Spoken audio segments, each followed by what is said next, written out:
found out one of the And you reasons the can't. military one of the reasons the military likes the AE map. Yeah. Center of the AE map around your missile silo. It will give you an accurate distance to everything, the range to everything else in the world.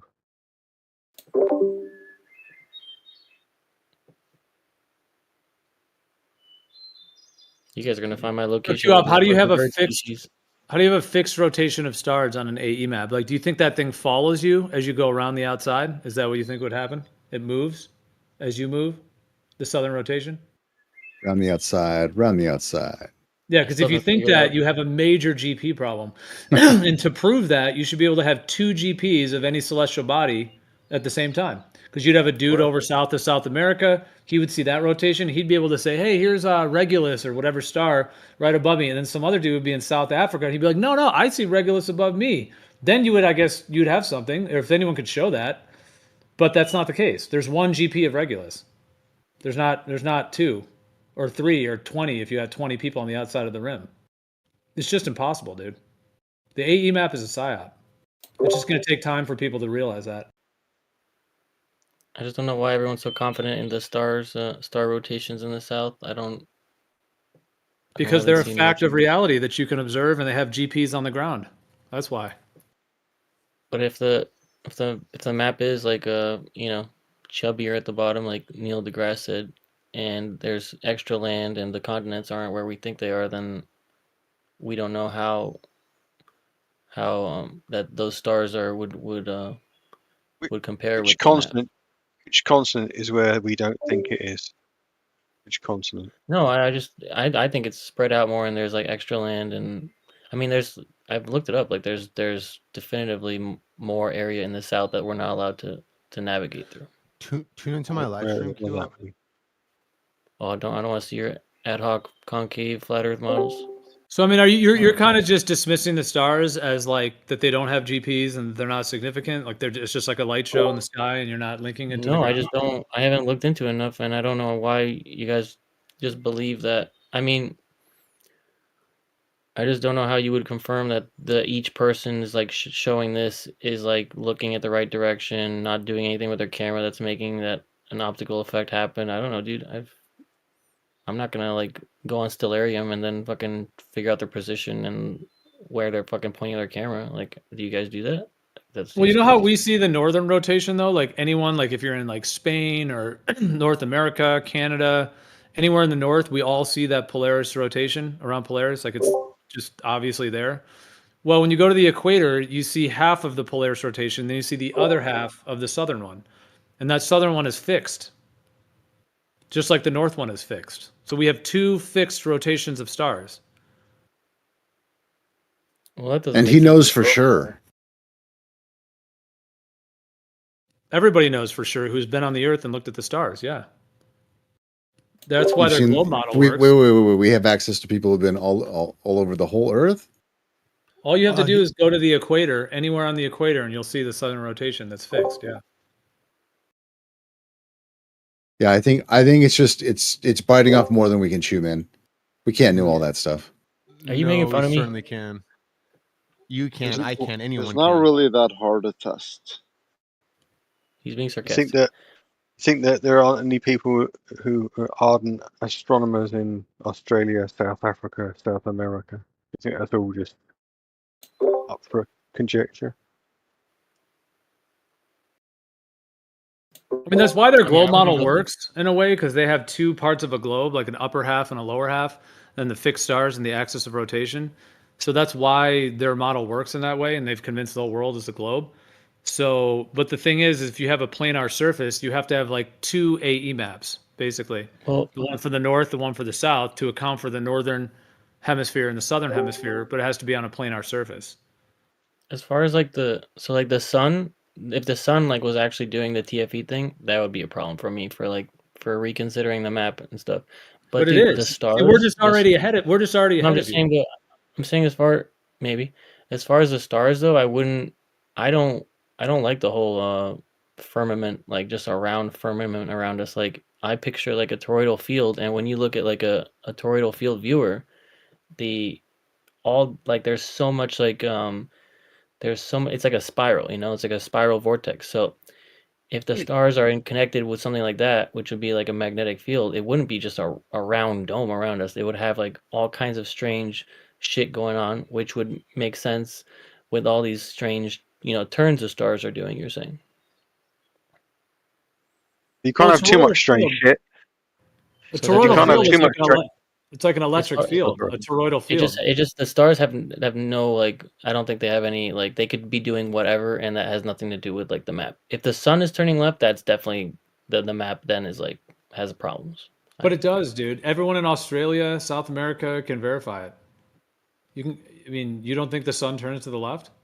No, When it's in the it south? might go farther, it might go south of them, but it doesn't. I don't think it's turning left. They're just doing a big arc, I think. What were you gonna say, Pazza? I was going to say that it's all right saying there's some sort of like advanced geometry or topology or some sort of substrate or surface the stars are on, and they're doing some weird shit.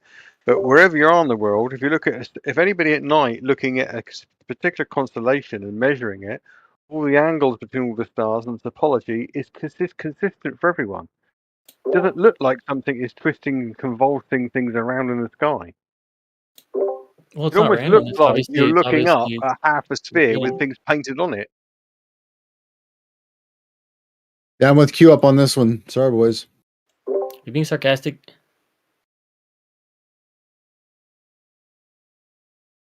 Well, dude, this is a toroid, like as a sphere. I'm posting right here. You have like the upper half and the lower half. So that's like the spherical expression of it.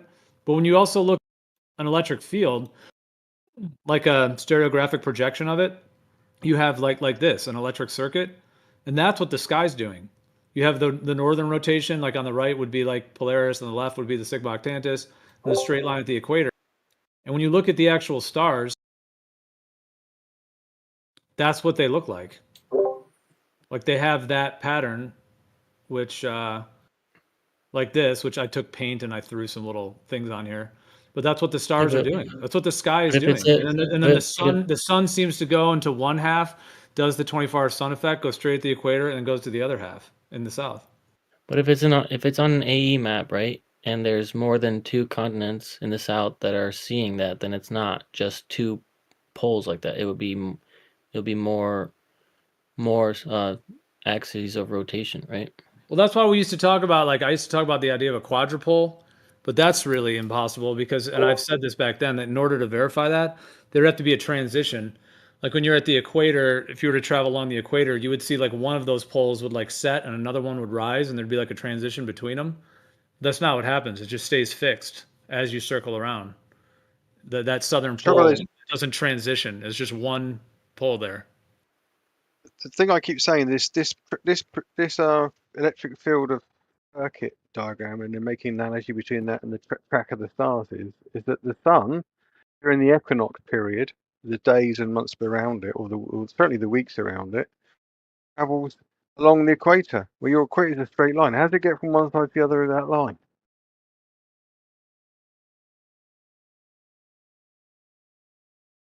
The whole point about the AE map is at least the equator was cyclic on the AE map, which meant the sun could go around it undisturbed.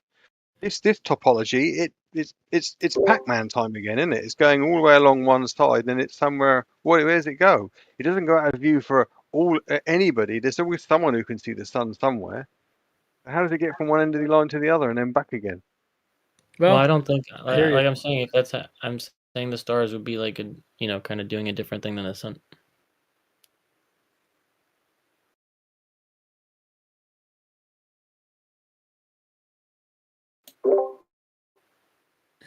Yeah, Pazza, that is the biggest issue with this type of layout that I see, is that that circumnavigation east to west, and then what the sun does. Like you've seen even the animation that concave Earth. What do you want? What do you want? I was going to ask you this. What do you prefer to be called?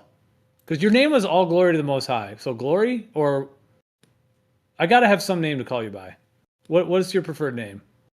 It's whatever. I know, but you're. If I had a preferred name, I would have chosen it. Just whatever you want to say in the moment, just say it. All right, well, you change your name. I just want to refer to you as something instead of just like that guy or like the concave guy. Like, it's got to be some name. I mean, his name, your name was Addressing Glory. this- All glory. It was all glory to the Most High. So, but I don't know if you want to be called Glory or not, or I don't know. I'll call you the Most High. Just say Yeah, concave. Yahweh is the most high, bro. Concave. No, he has some animation. Concave has some animations, and also that Khazra guy. I think the Persian one that you had posted. I don't know if you have that one to post again, but when it shows these animations of the sun path, which with what I'm talking about, the electric field, yeah, it has to like loop across. It has to jump across. Now, Arwen has talked about like that infinite looping idea, which is interesting, like an infinite hyperloop. That's cool. It's an interesting idea. It's not quite Pac-Man. The way I kind of got what he was saying is it's not necessarily like something has to necessarily jump across per se, but it's more like an infinite hyperloop, which is interesting because that's how toroidal fields function. Toroidal fields have that kind of infinitely looping quality to it. So I find that interesting, but that is like a pretty wild thing, like to consider as to how that would actually be occurring. But sorry, I'm trying to type something. I want to pull up an image just to back kind of just to what I'm saying. Because, well, just this one image I have that shows it's like an animated toroidal field. There's a bunch of them, but I guess like this one. Now, this is not really like looping east to west kind of thing, but it just shows how toroidal fields have this kind of infinitely cyclical looping pattern to them. So if that were to be laid out in a stereographic fashion.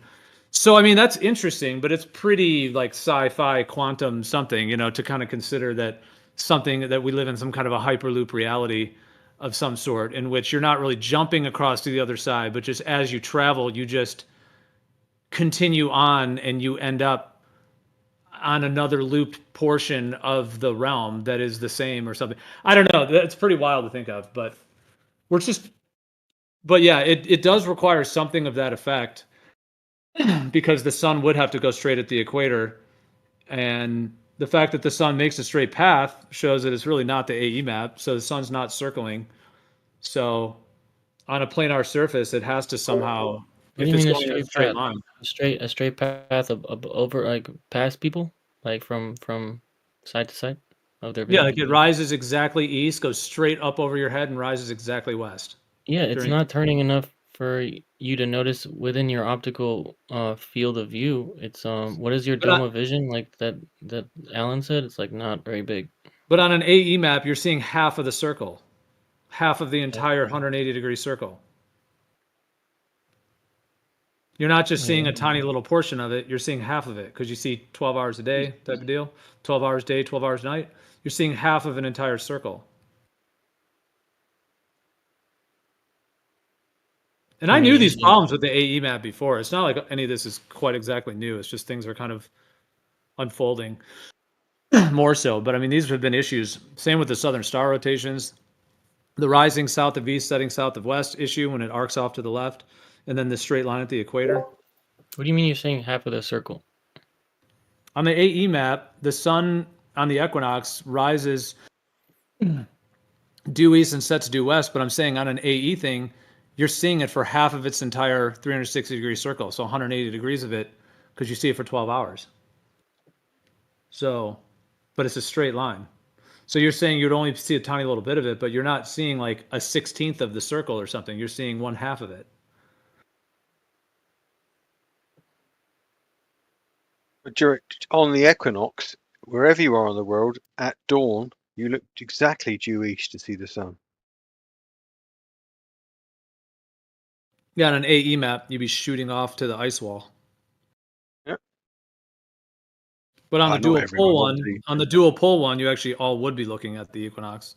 See, the dual pole is like a globe Earth just flattened, because like half of the globe is really where the continents are. The other half is just the blue ocean.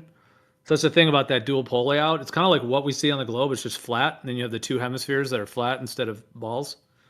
But yeah, the east-west thing is the biggest thing that's holding me back from considering it more fully, is because of that. Yeah, the east-west thing. There would have to be like a hyperlooping effect, and that seems pretty unreal to think that that's happening. So One thing it doesn't have is with the AE map, you had the allure of an ice wall, a void beyond which we didn't know. Whereas on the dipolar map, you're tearing apart into two halves, either the Pacific or the Atlantic or both, and we know that they are contiguous between the continents. There's that problem as well. Wait, what problem? Say it again. Well, if you look at the dipolar that map, the Pacific is all the way around everything and to the edge. Right. And we know that you can, that's simply not our experience of sailing across the Pacific east-west or sailing across the Atlantic east-west. We understand these oceans aren't torn apart, torn asunder. Well, there is an idea like that. Cosra guy talks about how he thinks there's maybe another ice wall around the whole thing. So you'd have that dual pole layout, and then the Pacific on the outer ring, as it were, and then another ice barrier or some kind of barrier.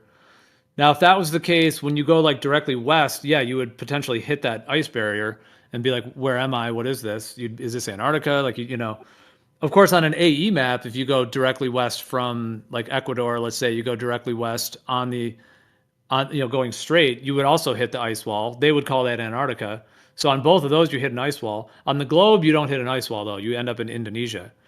But it is conceivable though. I think New Perspective has talked about this that even if you did go like across the Pacific, that you actually would be making a circle around, like going up north, and maybe with like GPS. Oh yeah, like that one you posted. Yeah, so like if you were to go west, that you actually, if you were to circumnavigate like around, up around California, around Alaska, going over, past Hawaii, and then over to Japan, that instead of going straight, as it were, like along the line there, you would be going, your magnetic lines, I'm saying, would take you in that circle. That's what some have said for what would be happening. That you would be actually making a circle instead of going, straight. And when you have GPS and then the magnetic, like, what are you depending on for navigation? But yeah, that does seem to be a potential conflict with that one too.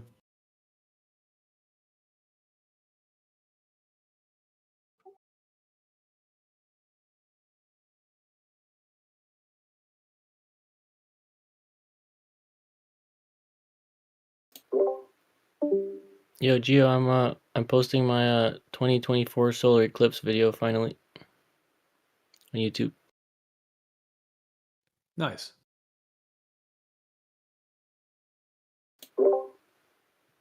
Pretty sure I have the best video of that. I haven't seen a better one.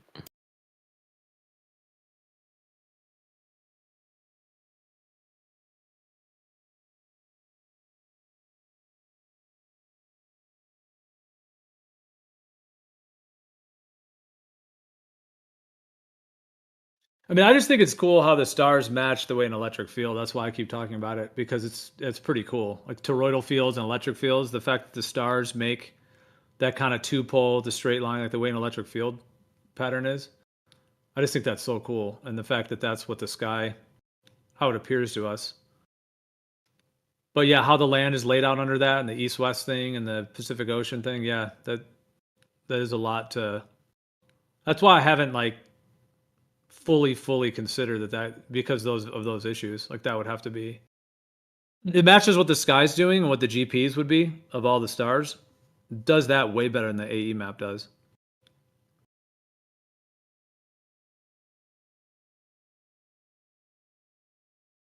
The AE map also, like the distances between the southern continents, has never really been shown that they're those huge distances either. And the Antarctica issue with it. And the straight line at the equator. Yep, straight line at the equator for vernal equinox. A big Like I say, one is. So go ahead.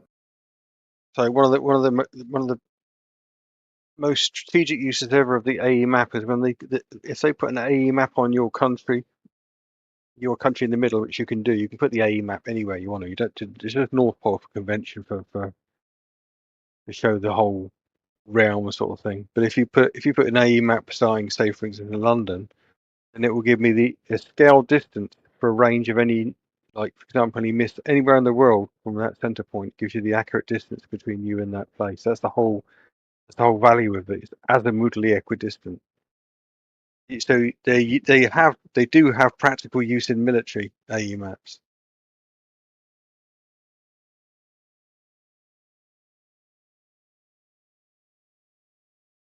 Above and beyond that, and also, like I said, the AE map centered around the North Pole is convention for the UN.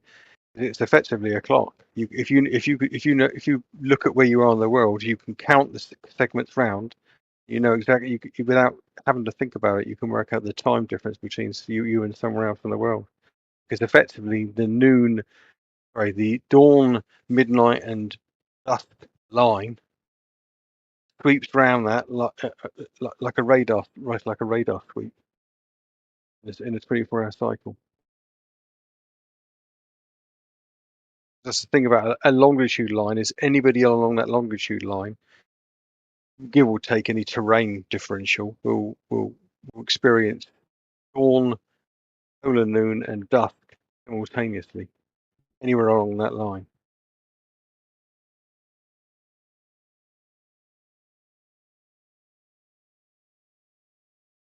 There's also like these square layouts, like a square. Like the Mercator kind of thing. I think that's what like Arwen's talked about. Yeah, well, the Mercators are all right, but they've got, like I say, they do they do to the North Pole what the AE map does to the South. If you think the AE map doesn't represent Antarctica properly. See, this one kind of shows. This is the double-sided GOT equidistant projection, but that kind of shows like kind of two AEs basically, one from the north, one from the south.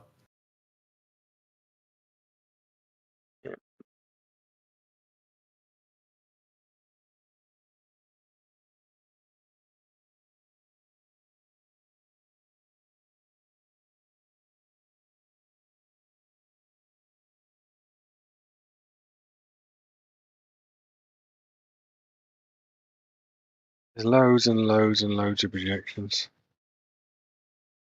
Dude, I mean, like the things they give us of the globe, though, like the pictures are just so weak, dude. It's like a hokey game they're playing. Like, Paz, if you really had to give it 0 to 10, like how good are the images you think you get of the glob in space, for real? Like, if you had to be like, yeah, let's say you just were born here, didn't know anything, and they're like, this is where you live, like for reals. Like, if it's the claim is so real.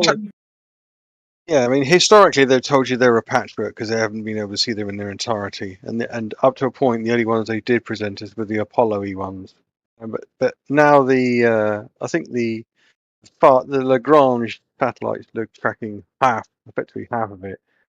They're either you can argue that they're an orchestrated grand real-time rendering, or they are a representation of half the Earth. I mean, now it's kind of, from my perspective, I don't really doubt there are, Inuari and all those ones out there. I mean, they represent what we see. I mean, and I mean, and I know there are satellites. I just know it. So there's no point really. But they invariably If you had stick to stuff bet together. all your money on it, would you bet that what you're seeing is true? It's actually no Yeah, fudging, probably. no kind of games. You bet all Probably. your money on it for real? Damn, you Yeah. lose all that shit, yeah. Well, I worked in I worked with I definitely put all my money on satellites being there because that's how I used to earn my money. I mean, and the ones the far distant ones that are taking images every couple of minutes or SkyTech, whatever. yeah. I'd bet the SkyTech. In a vacuum, nah. Highly unlikely. To me, anyway. See, if I recall, it wasn't too long ago. I mean, what, maybe a decade ago when the old satellites were being decommissioned and replaced with LEOs. Low Earth orbit, my bad. Yeah, I questioned why, why go to a lower orbit? That would give you less, I would think. and unless the vicinity proximity had a lot to do with it, I guess. I don't know. The premise with the Starlink is that it's all in motion, so there's always something to track, isn't there? And at one point, the commercial viability of tracking stuff was prohibitive, certainly for multimedia, which is why we have geostationary satellites and why you have your satellite dish clamped to the side of your house in one position. It's just pointing at one thing. But yeah, I mean, with the advent of the internet, the geosynchronous digital TV and satellite architecture technologies will recede in their use in exactly the same way as the analog aerial did.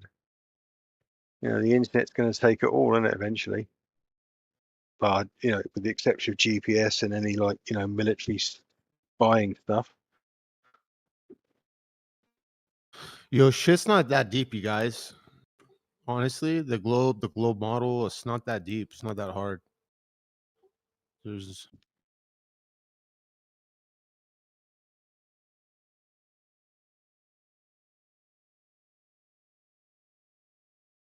Yo, Well, we I were think you go to low Earth orbit crap because it's just, I don't know. They just keep going like lower, like, oh, we're going lower tech. You know, like nothing's getting better. You know, we can't get to the moon. We could with 1969 technology. You know, you might as well go lower. We'll go back to some freaking Satelloons at some point, and they'll be like, "Yeah, this is, you know, Trump took all our money, so we're going back to the Satelloons." And then that's just what it'll be. Or freaking, you know, like I don't know, solar freaking drone platforms or some shit. No, it has to do with different orbital regions, different regions of gravity, just various little nuances like that in different phases as we go higher and higher. And based on how it works there, if they and the rotation of everything, they position their crafts strategically. So, for example, if you look at the orbitals of Starlink satellites, which there's like 7K plus of them now, it's literally outlining the outline of like a fucking donut. And So do you think it's like the I don't know, that don't worry about what I think. Understand the concept. No, okay, no, I understand. I'm just saying, I think there's this thing that NASA does. They say they like attach to this. Damn it, what the fuck is it? Whatever they attach, like they stick out this like little thing from the frickin' shuttle, and they attach to the whatever. The God, what the hell is like? What the hell do they call it? You just don't know it good enough, Whatever. bro. You just don't know it good. Well, it It's not doesn't good matter, enough. but they do say It does it's, matter. It's It doesn't. rotating up It's there, and they're attaching to it, and I can see them kind of like, you know, putting shit in orbit on that because that's moving. Are you whatever looking that for the is. module? But it's not the vacuum. That's all I'm saying. Hey, sorry if this is a little off what you guys are on, but Paz, I guess the reason I was saying that, if you guys want to keep on this, feel free to. But I just want to comment back, Paz, just what I was going to say about the kind of alleged photos of the globe kind of thing. I'm just saying, like, even if I try to take a trip in my mind and I'm like, okay, even if I were to try to accept a lot of these other claims that the globe is, you know, there's the whole kind of list of claims. Even if I were to sort of, I guess that's what Jaron is trying to do. He's just like, okay, check mark. All right, sure. You know, just kind of like all the arguments that he had before, just kind of out the window, and he's just kind of swallowing the whole ball, no pun intended, but he's just taking it all in and just, okay. Oh, Even I'm just trying to take a little mind trip and think if I did that. But dude, there is not one image / photo / representation of this glob in space that to me resonates as authentic at all. You know what I mean? Like, you're really it's sort of like if someone was like, it's sort of like if someone was like, hey, you know, your girl's cheating on you or something, and they have all these these claimed things, you know, oh, she left her lipstick and the guy's all these things, and then every photo they give you, it's just funky and just non-authentic. And I don't know, I'm trying to make some link to that. And I know that that's maybe somewhat subjective, you might say, or something like that. I'm just saying, even if I take a mind trip and try to kind of pretend to accept all the other evidences, just like, it's just like, show me a representation of something that's the real thing, the real ball in space. I'm just saying, like, you were like how, I was asking you a scale of 0 to 10. To me, the images they give us of the globe, even if I try to accept all the other evidences and I really tried it all on, like putting a pair of pants on, I try it all on. The images to me are a 2 out of 10 at best. Yeah, I know what you're saying. What do you give it? A 6? The images? The Himawari ones I think are pretty spot on. They represent all the cloud cover. They represent the times that they represent what you see from there, and they're measuring in the infrared. They're doing all kinds of stuff, and they look all right to me. I can't prove that they're real. Some of the older stuff clearly was patchwork, and obviously Google Earth and lots of representations are a patchwork of imagery. But you'd expect that, wouldn't you? Because most photographs are taken at a distance. Even if they, like from the ISS or whatever, or low Earth orbit, or even the higher orbits, they still can only see a small portion of the whole thing. Not, that was, if anything, the Apollo shots. And of course, they're filming it through the window, and there's all the why are they holding that edge up there, and all that, all the conspiracies about the Apollo photos. It would have been, anybody from a believer's perspective, it would have been the furthest that humans had ever been that far out, and it would have been at a distance where you would have seen the roundness in its entirety. And up to that point, like Yuri Gagarin and anybody that had been Glenn and all that lot due to the spacewalks, they wouldn't have been in an orbit high enough so they could see the entirety. So if they were going to bring back an image of everything they saw, it'd either have to be a fisheye or it'd have to be a stitched together panorama, wouldn't it? But why aren't there just tons of authentic ones? Like, if they I'll have share that in satellites chat. and It's, Google Propel electrodynamic tether, electromagnetic tether. It's in its chat. Go ahead, Gio.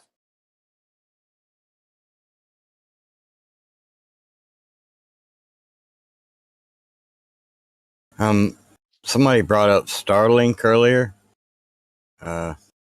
And the truth is that most of the data is not. I'll just post it, but it's better. I can't speak quite well enough yet to say it.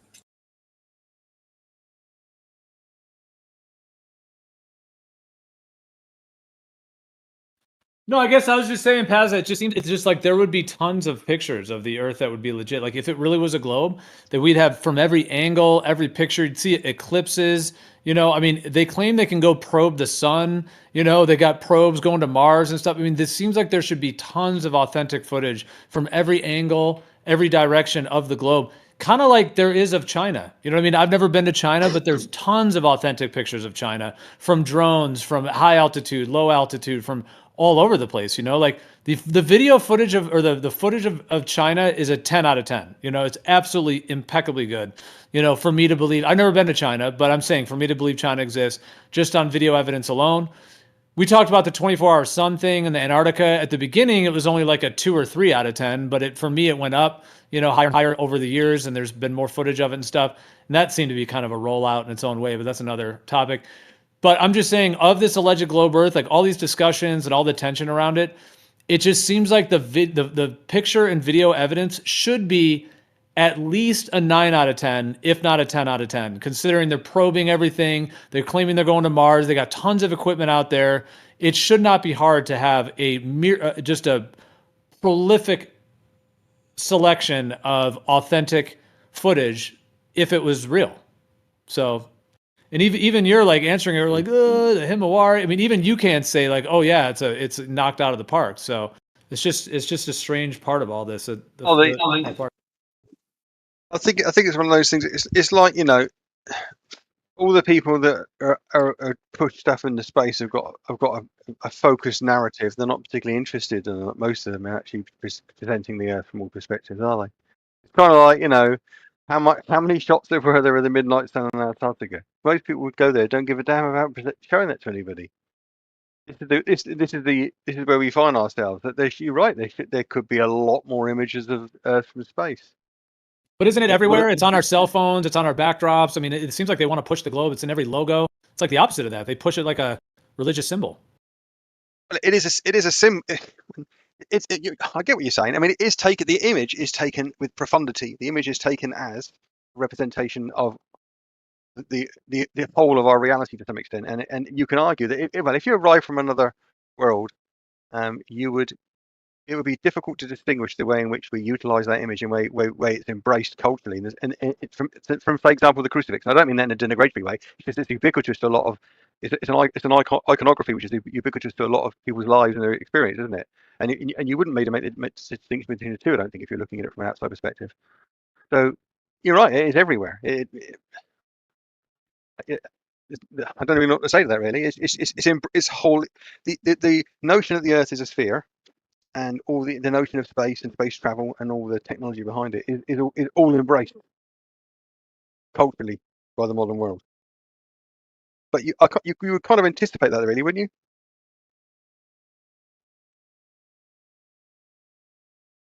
I don't know. I mean, it's in the same way as people look at some people look at those tree of life diagrams, you know.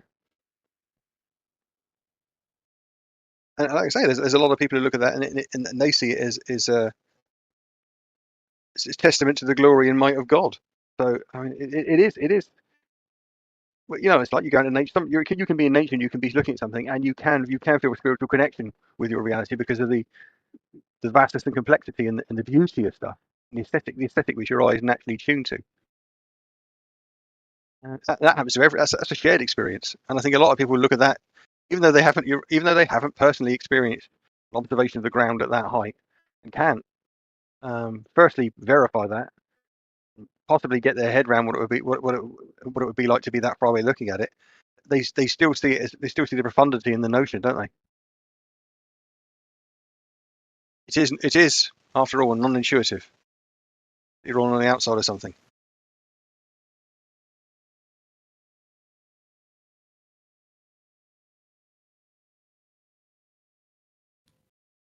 Yeah, I hear you on some of that. But it just seems like I guess I'm just pointing out a mismatch between authentic documentation of the realness of any imagery or pictures of this alleged globe in space versus the level at which it's kind of paraded around as our home and the blue marble and all of that. At least to me, like I give it a 2 or 3 out of 10 at best in terms of authenticity of imagery and photos of what I would expect if it was real. So it's just like a mismatch in my mind. Now maybe that's subjective. Maybe other people look at certain images and they say, "Oh yeah, that's totally compelling." So I mean, I guess to each his own when it comes to, I'm just talking about the imagery on that level. But to me, it just seems like a mismatch as to how much it's kind of, this like idea of where we all live. And I mean, some would say it has this kind of religious culty vibe. I'm not trying to necessarily accuse it of all that right now. I'm just saying as much as it's kind of championed as, our home and the blue marble. And I even thought that when I was younger too. Like I've always felt that as well. It's just like, I want to even if I were to consider it, I'd like to grasp on and be like, okay, yeah, show me a real image of Earth, like let's see it then. And I know we could debate on different ones. I mean, if you think the Himawari is compelling and, but I'm just saying to me, it's like a 3 out of 10 at best. And so to me, it's just a huge mismatch of something claimed to be this foundational reality. And we're all, it's in our backdrops of our cell phones and it's just like everywhere, in terms of our world. And it just seems like a disconnect in terms of the authenticity of representing it. The way that like I was saying, you can authentically show, 10 out of 10 photos of China or Australia or, Mount Kilimanjaro or any of those things, that there's not that issue. And I realize the globe is it's supposed to be out in space and it's harder to get to. And, but they have tons of equipment out there. So it doesn't seem like it should be difficult to have, even the ISS footage is so hokey and the way that it scrolls anyways, there's so many issues with that one. It's just so many issues with so many of these footages that are a mismatch. I think the ISS stuff is okay. I mean, the rate at which it moves aligns with where it is in the sky. I think, let's say they've shown images of eclipses from those. Again, like you say, I mean, if we're being honest, okay, most people aren't astronauts, most people aren't scientists, most people haven't looked through a telescope, most people haven't evaluated the night sky geometrically, arithmetically, or even applied new physics. So they adopt what most people in the world do. They're told that a group of people are experienced, knowledgeable, have come to a conclusion, and they trust that the people who come to that conclusion have come to the right one. But that's how the world we live in works. We all do that we all did that millionfold for a smorgasbord of technologies, philosophies, things that control every aspect of our lives, and most people don't. Most people don't. Like it's pointed out before, most people don't know the Earth model that well. So they remember the images. Stuff that we taught at school about astronomy is Bro, scant, what are you frankly. saying? Like, what do you mean? What am I saying? He's Let's be talking about specific. images of Earth from space, and you're talking about people and their knowledge of. What are you talking about? I don't know what you mean. I don't know either, man. Which part of you? You'll have to actually be specific about something I said rather than just go mumble. I don't know what you're talking There about. you That go, won't bud. suffice as a There you go, response. bud. Welcome back. You're a waste of time. You really are. Yeah, so I've been researching alternate theories of this Earth from space. One thing I can't deny is that once you go high enough, Earth does look spherical, excluding any lenses or anything like that. And I'm trying to see how it looks past a particular point. This video I just posted shows Orion at this particular point approaching Earth. And I have this weird theory that I'm working on with someone else that basically, if you watch this video, there's a cut when they're out and you see the clear blue ball Earth, and then there's a cut and then they're way in the atmosphere. And this crazy theory is basically what we're looking at is like it's higher dimensional spaces. And when you're in space, you're in a higher dimensional space. The bubble you're looking at, it's actually it could go either way. I'm trying to figure out which one's better. It's basically a concave Earth, and the bubble. You interrupted me for this, for fuck's Yeah, sake. because it was boring. Wow. The bubble. This is nonsense, Paul. This is boring and nonsense. Okay, so post some good evidence of the Earth being real from space. Don't talk about ISS or any of that crap. We're already aware of that. Go higher. Show us some real evidence, similar to what I posted. That's images of a globe Earth. So I mean, anything you apply to that into saying, oh, it's going it's inside out, but we're seeing it outside in. You're talking crap. So you don't want to show us any videos or images of Earth from like akin to what I posted? Well, you want me to show you something you've never seen before? Or you want to go and dig up something that's been discussed a million times? Yeah, but basically the idea is you're in a higher dimensional space, which is space, and then you see Earth. It's literally like a the ring is like an event horizon, and you go into that bubble. It's like another dimension you're going into, and Earth lines the outer edge of that dimension. And when you go away from it on the inside, it's basically due to the way light bends, it looks like that. I mean, it's either concave, it's either a globe or a variation of it. I mean, what other options do we have? Wait, Yep. concave? Do you believe it's concave? He does. I don't answer questions to anybody that asks me what I believe in. Go ahead, Jeremy. Okay. So you wouldn't say what you believe in then? What? That's not me, dude. Just for the It's a record. concave Earth, sir. Okay. All right. Yeah, Gio, I'm not sure you're gonna get what you want from most of these Globers. I'm not sure if they can deliver. No, I'm not asking. When I brought it up, I'm not asking for them to prove it through a picture of the globe or whatever. I was actually more just like we were talking about just a lot of factors like the map layout and then folks that are asserting it's a globe, and all of that. So I was just sort of saying it from the point of like I was trying to just say like even if I was to try to try on the globe pants, the globe t-shirt, the globe underwear, if I was to try to just trying it on, and all I was saying is that when I get to the point of the images of what they give us, I'm just saying they're sorely lacking in what would be needed if it was authentic. So that's what I was saying. Even if I accepted all of the other things about the claims of gravity and all the other evidence, the claimed evidences or whatever, I'm just saying in that thought experiment, that hypothetical, when I get to like the images of the Earth and what they claim, like here it is, I'm just saying to me it's like a 2 out of 10, 3 out of 10 at best. And so why is that just lacking so profoundly if it really was a globe? Why does every picture we get kind of hokey and hacked together and they're all different and they're not consistent? Nothing has a realness or authenticity. Whereas like there's pictures of Mount Everest that look very real, that are not in question at all. Even their footage from their final experiment thing all looks authentic and never really actually is authentic. Kong, I actually would like to hear your thoughts about the concave, whether you believe it or not. Your thoughts about it, because I've never really spoken to anyone who knows anything about it. No, it's not a belief. It's one of the options in my repertoire of what I'm seeking the truth for, what I think the world can be. It's one of the top positions. Okay, yeah, I'd be very interested to hear your thoughts about it. I mean, I don't have any thoughts about it. If you want to know anything in particular, I could give you a link so you could check it out. Okay, so I guess so. You're a Bible believer, right? No, bro. Honestly, I'm not Okay. interested in this conversation. Okay, I was just going to ask, like, if what you would consider the firmament. There's a lot of theories and interpretations of what it could be. Most likely, the leading contender, it's the thing preceding the stars, whether it's a shell, a field, it's the thing right before the stars. So the thing containing the stars, the container, the field before it, just something like that for the firmament. Okay, so from what you've seen, does that all with the sun inside? Obviously, it would be inside. Does it explain the time zones? Well, Have you ever heard of the dual pole flat Earth model before? I don't believe so. Are you into flat Earth? Yeah. All right. Well, I don't want to talk about concave Earth right now. So Yeah, that's fine. yeah, that's it. Okay.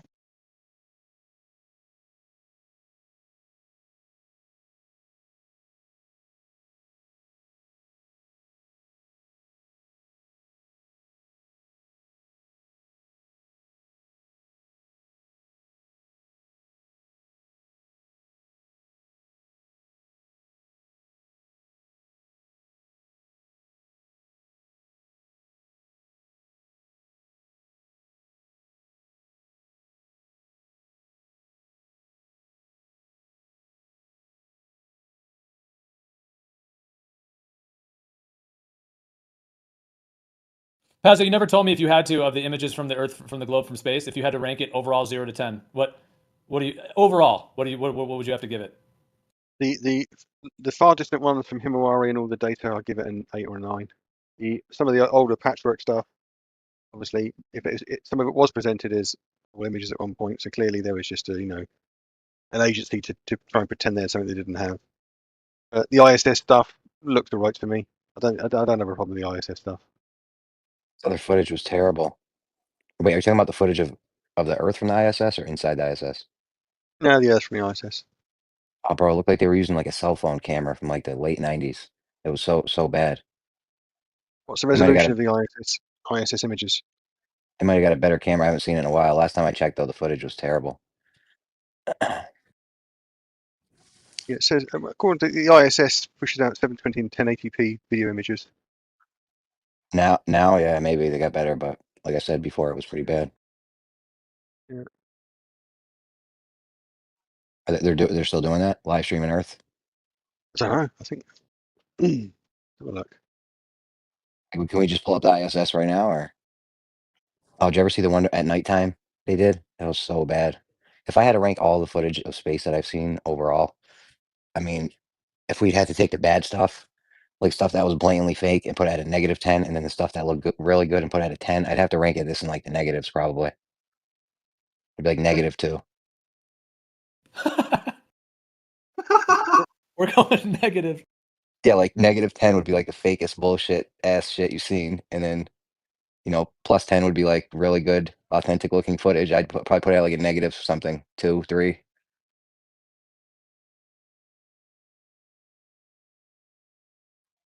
Brutal, dude. If this shit was real, dude, we'd have people on Mars by now. The first thing you would do. I mean, I don't know, man. There's so many problems with everything right from the beginning of it.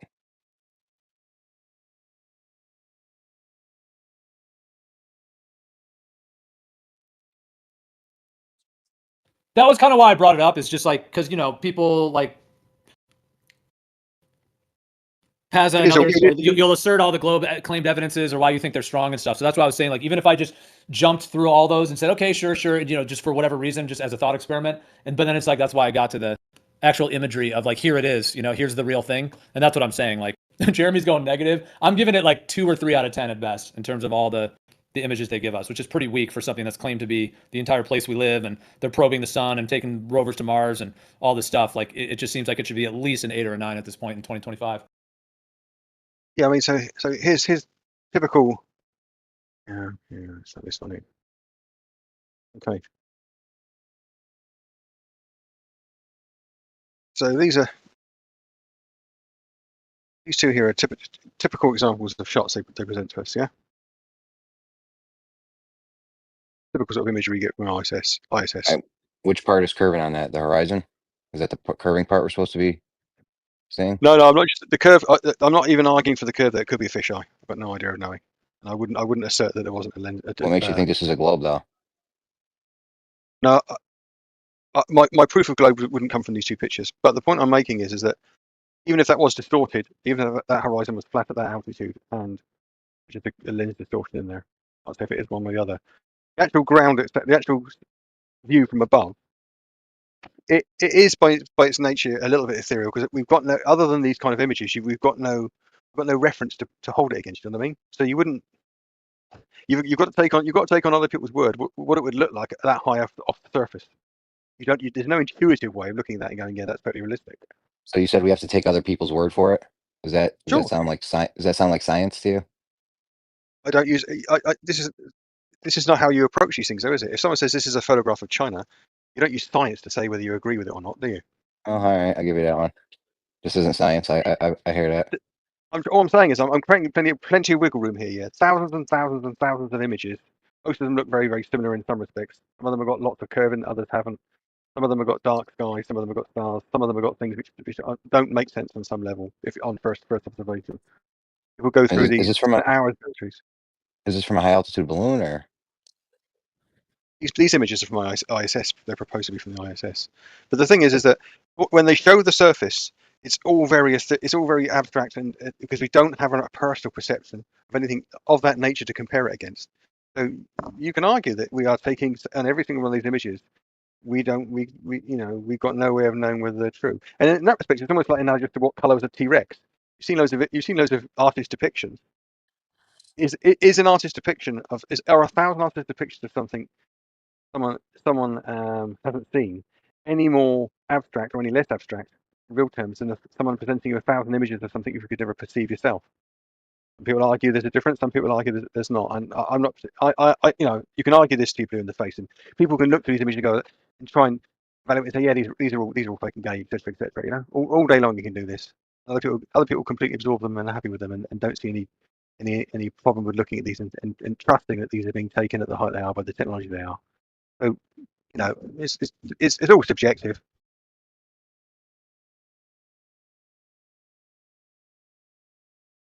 When you look at these pictures at this height, there's nothing in your vision and in your ability to process things that intuitively, instinctively allows you to determine whether these are true or false, because you can't. This is such an abstract way of looking at the Earth that you don't have any other personal reference frame that comes anywhere near it. And I can imagine if you were there or on that, if you can be on that height and that place, it would just be mesmerizing, wouldn't it? Absolutely bloody mesmerizing.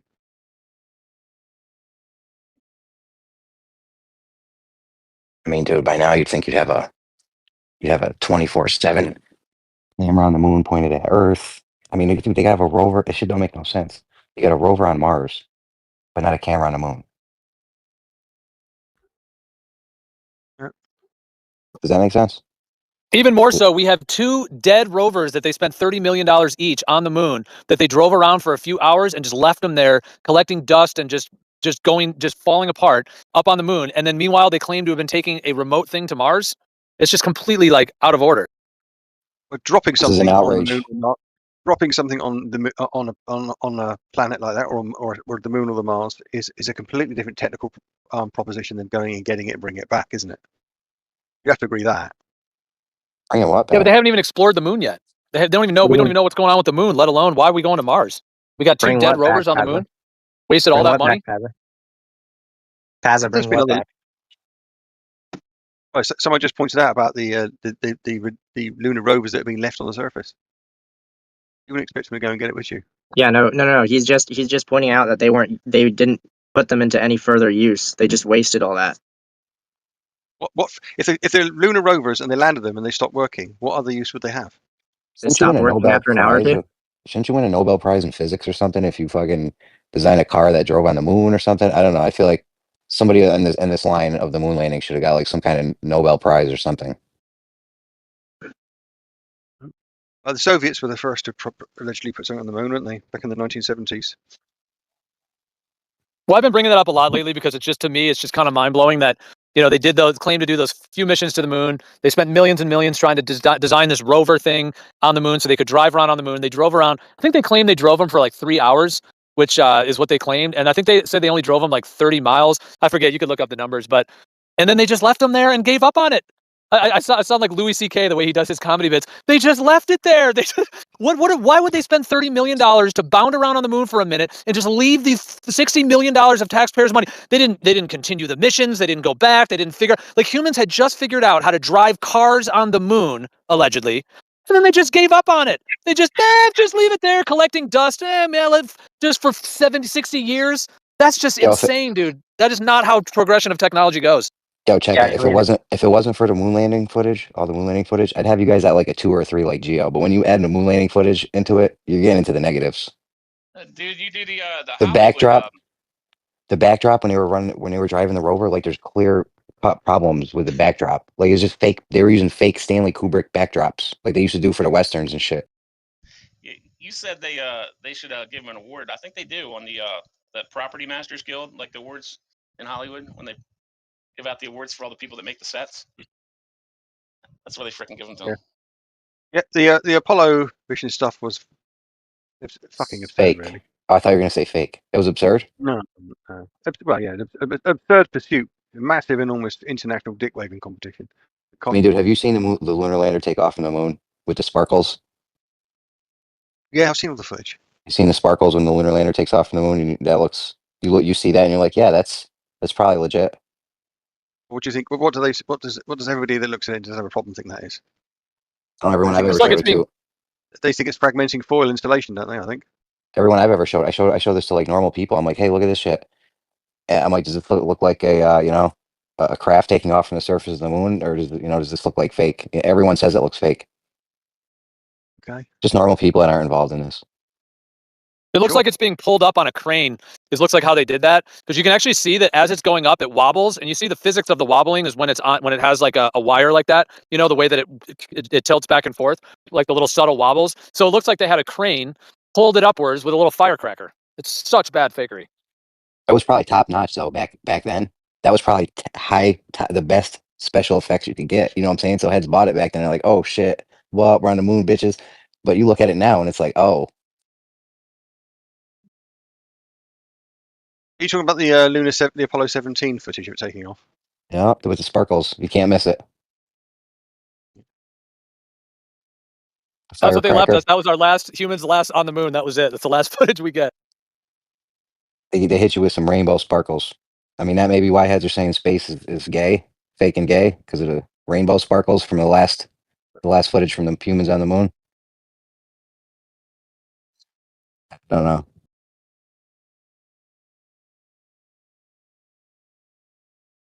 You watching it, Pazza? It's just a quick 20-second clip. Yeah, so you're watching. You talk about this footage, yeah? Yeah, not on there with all the sparkles and stuff. Guys, I would slot you. You've got to be one of the globe Earth folk who would think, yeah, the moon landing might be fake AF. Aren't you a little closer on that side, that a little skeptical on that one, or what? I used to concern myself with some of it, but I think it's all real. Is that the sparkle you're talking about? Yeah, that should be the one. Yeah, I mean, there's a video of it where you can. You should watch the video. The video is better. There's way more rainbow sparkles in the video. It's a snapshot of the. It looks like the one. Yeah. Does that look real to you, Pazza? Does that look real? The base was covered in a thin layer of gold foil, wasn't it? Which was blown off by that. That's what you're looking at. So you're telling me this looks legit? This all checks out visually? Yeah, I got no problem with that, really.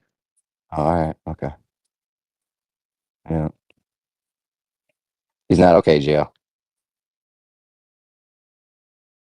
I mean, it looks pseudo real. Good enough. You could tell it's real because it looks so fake. Why does it look fake? What aspect of it looks fake? There's no kind of there's no kind of anything that looks real about this. From the sparkles, I mean, those were probably top notch special effects in the 70s, but the Geo told you the wobble.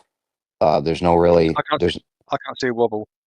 There's no actual blast. Like, where's like the stuff that's what came out of the rocket to make it go up? You know what kind of thrust you need for this? Let's have a look. You need a lot of thrust, dude. A couple sparkler firecracker, rainbow firecrackers isn't going to do it, dude. Yeah, and you wouldn't take off in that fashion. It would be like an initial large push, and then you'd be going forward. This looks like it's being hoisted like from a lift or something. Those Like, rainbow where's the sparks, thrust? those rainbow sparks might be like lens flare or something at best, but yeah, Where's the thrust? propulsion? Like, where's the propulsion at? For them to say they operated that camera from like remote, they said they panned out and tilted up. You know, because it's not just to tilt up; they tilt up and pan out. If I'm not mistaken, like they're saying. Yeah, they the claim did is they've had a remote guy. control. The claim is they had a guy practicing it for like 2 Apollo missions even before that, and he finally got it right on 17 or whatever. I mean, whatever. It was But the one Mexican astronaut they left on the moon. no, they The did it same remote control. astronaut. The claim is they did it with remote control, but the point is it just looks super. Like, I don't know how you could watch that and be like, yeah, that's legit. Where's the propulsion at, Baza? How many pounds of thrust do you need to lift that craft off the moon? Oh, what would you need? I don't know. Says I here would that think the- more than it looks, more than what it looks like. It's so it says that the Lunar Ascent propulsion system had 3,500 pounds for 16 kilonewtons of thrust and time of 200 seconds. How many seconds? 200. Let's watch the video, and then we'll count how many seconds. Well, you can't see the full ascent. You can only see a couple of seconds of the ascent.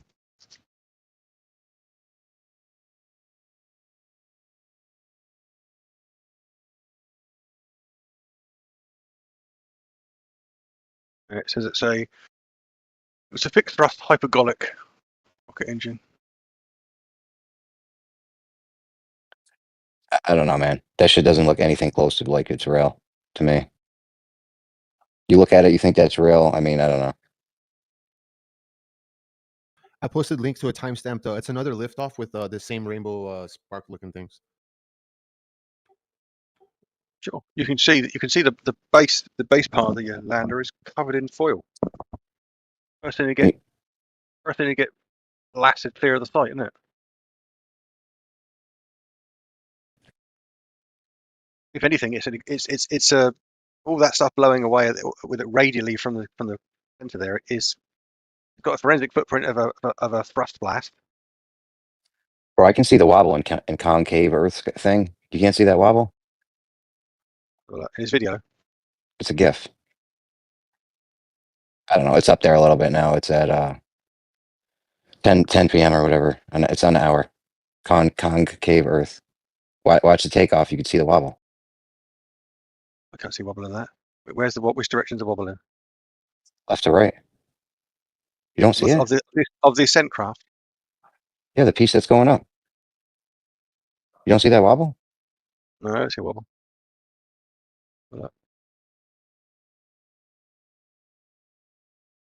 Oh, maybe I'm seeing shit. Does anyone see a wobble or not see a wobble in this? Repost it, concave guy, please. I'm looking at it now. I'm looking at it zoomed up. I don't want everyone else to see it because we are in. I don't know. I can clearly see it. I don't know. Maybe I'm seeing shit. So like a wobble back and forth. Yeah, like the left side will go up a little bit and then go down a little bit.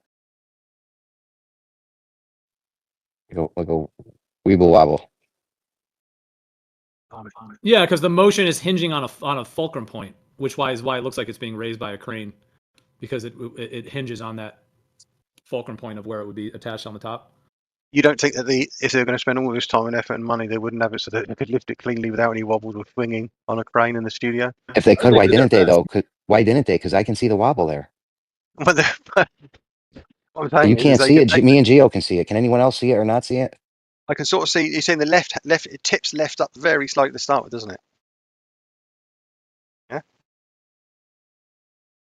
So what you're saying, as it takes off, the left side lifts slightly and then comes down again. Yeah. Is that what you're saying? It's like a left right kind of thing. Up down, left right. The left goes up, and then the right goes down, and then the left goes down, the right goes up. Okay. And the worst one, the absolute worst one though, was when they relinked. Oh my god! If anyone has this footage, it's fucking golden. The absolute best is the claymation animation thing when they link back up with the guy that was doing circles around the moon. That is crazy fake. That ain't even close to being real. Has anyone got that? You don't talk about, Gio? It looks like stop motion shit or something. I think I do, but I'd have to see it to be reminded which one you're referring to. But yeah. Yeah, like if you speed it up, it just looks like it looks like stop animation motion kind of thing, like they used to do with like claymation or something. You know, they take a picture and move a little piece, take a picture and move a little piece. Yeah, that's one Was of it the ways I think recorded? they did this. Was it recorded with one of those cameras that you have to like turn manually? Because those, if you record with cameras that you have like to rotate it manually to roll the film while it's recording, all that looks like stop motion because it's done manually, so the motion is not smooth. So the time between frames is not like consistent, which is why. Hey, are you talking about like Mercury, like the first spacewalk? That looks fake as shit. Like fucking stop animation. I don't know what kind of cameras they were using. I just noticed shit looks bad, dude. There's a lot of problems and issues. I think it's There's the a lot of There's a lot of problems. footage. There's a lot of footage of things like things here down on Earth that look stop motion when they recorded with those cameras that you have to roll the film manually because the time between frames is uneven.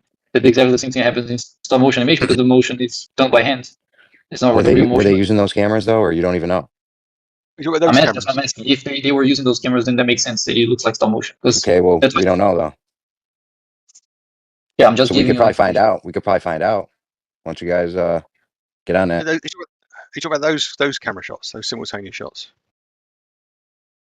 Yeah, the video of that. If you speed the video of that up, it's pretty bad. I mean, hey, if they were using the manual camera thing like Bacon saying, so be it. But I doubt it because they weren't. I think we were way past that at that point. Why would you speed it up though? I mean, if you speed it up, it's going to look wacky. What you mean? If I take real time footage of a car production plant with an assembly line and I speed it up, it's going to look wacky and unreal. Speeding stuff up beyond the speed it's supposed to be played at, it's bound to create an abstract, isn't it? Okay, well, do you have this video? We'll play it in real time. Post the video. Hang on, is that one? Yeah, We'll just play it in real time. I'll look at it, see a wobble. You won't see a wobble. I'll tell you about the wobble. We'll talk about it for a few minutes. Eventually, you'll see the wobble. Yeah, the wobble in the cameras.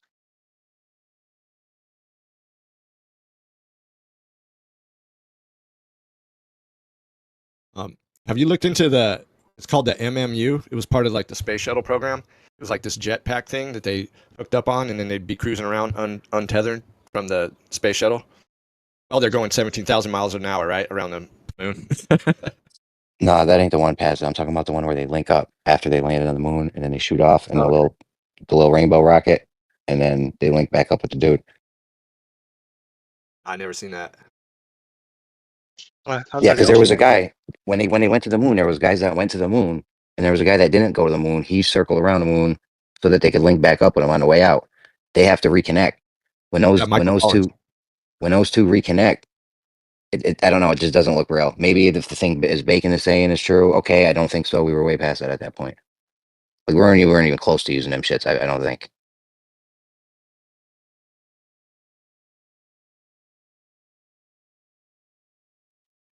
Had a guy remote control the takeoff, remote control record the takeoff, and the guy in the thing was using a hand crank recorder. Like I doubt it.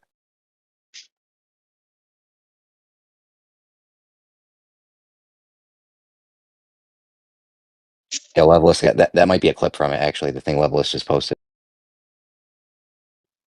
Not sure though. No, that's the LM and the where they link back up the thing you posted, Pazza, but it didn't. That's not what I remember it looking like though.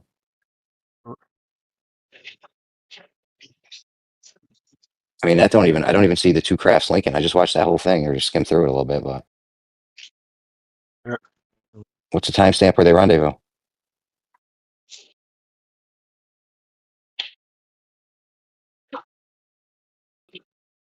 I mean, this is actually the worst rendezvous I've ever seen. I didn't see them link up. It doesn't even look like they're in the same shot. I don't know. There is some stuff like moon landing shit, like original shit they showed on TV that was like some graphics and shit. It wasn't like a real landing. I don't know what they say the landing is.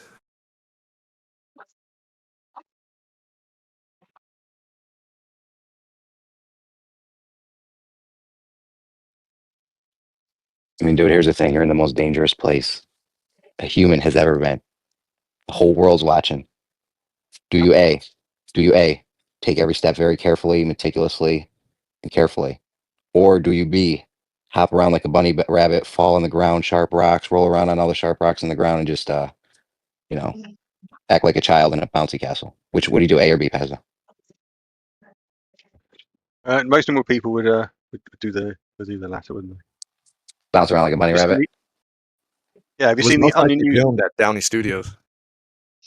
Have you seen the Onion News Network Apollo landings? The Onion? Yeah, Onion News Network. That's fake news. Not like Donald know. Trump fake news. That's like literally. No, I know it's a comedy skit. They take the Mickey out. They run with what you just went with. Where is it? I've seen that, but it's blatantly obvious. Like you just want it. Like yeah, most people may go jump around like they're in a bouncy castle. That's why you don't send most people. You send highly trained astronauts. You know what I'm saying? Like I don't know. You want to risk cracking your face shield or tearing your suit on a sharp rock or something stupid happened to the PLSS? No, you would take every step. You wouldn't fall on the ground. No, you wouldn't. But they did though. They were all over rolling around on the ground like children. It was embarrassing. And obviously fake. You just wouldn't do that if you're on the most dangerous place a human's ever been.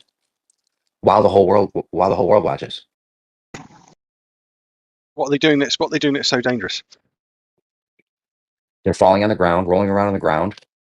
That's dangerous. You could break their personal life support system. You could tear the suit. You could crack your face shield. Tons of things could go wrong. You just wouldn't be jumping around and rolling around and falling on the ground all over the place like a clown. So slipping over at all is just a cardinal sin that nobody can do in a completely foreign environment that basically no one's been in before. Okay. Sounds like a complete cope with the ridiculous footage that they present to us as truth. I'm not saying you won't fall. If only they'd edited the stuff that came out of the studio when they thought of this before they presented it to the world. The background is so fake as hell. It's totally a studio background. Yeah, the background's brutal. But let me just clarify. Accidents happen. You'll fall. There'll be some falls possibly, but you would take careful steps to make sure you tried to not fall. You wouldn't bounce around like a bunny rabbit. Sure. Yeah. Why would you show this then? Because I will explain. I will explain that answer. The answer is because the revelation of method. They have to show to you. So how do they make why do they have to do that? Why did they do it? It's called revelation of the method. Yeah, but why do you need to do that? What's the rationale for doing that? The rationale for doing that is that we are all complicit in the magician trick. We are all agreeing to the deception. Okay, that's still not a practical reason why they would do that. That is a fallacious question on its head. Okay, yeah, it's just a highlight reel of people falling over. Like to sort of basically strawman the entire mission into here's my highlight reel of people falling over, and then calling that they're just bouncing around like children. It's a bit of a cherry pick. Yes, okay. If that was the only evidence that someone brought up, then you could call that a cherry pick. But to bring that up with the other numerous instances that you would consider evidence, then it is beyond a coincidence unless you are a coincidence theorist. I don't think it's a cherry pick. I think it's just another piece of evidence where it's just obvious. You obviously wouldn't bounce around like bunny rabbits. Yeah. You misunderstood me. Really quick. You're really quick. I'm sorry to overtalk you. You misunderstood me. I did not say that it was a cherry pick. I said it would be a cherry pick. I was talking to the other guy. Okay. Sorry. Yeah, you're right. It does look reckless, but it would be reckless to film it, wouldn't it? If you were trying to present an image of seriousness. I mean, I don't know. These guys weren't too good at faking it. Look at the rainbow sparklers from the takeoff, the link up. Rainbow sparklers from the takeoff are fully explained by the blast pattern of the foil, the thermal foil, which coated pretty much every single component on that bottom element. Well, I don't think that's how. Yeah, I don't think that's how Jem explains it. I mean, you have your own explanation for that. That's fine. How does Jem explain that then? It has to do with the way the camera was and the way it's all about the camera. I think for the way Jem explained it. Yeah, that was years ago. That was years ago, so maybe. It captures in RGB. So if there's a slight misalignment between the RGB, you get that kind of like rainbow like scattering effect. And like I think it'd be very difficult to fake like dust flying off the moon buggy reels in a way that if you increase the thickness of the air or decrease it, you still got like dust flying up higher than it normally should under normal gravity. Like each individual piece of dust isn't held by a string.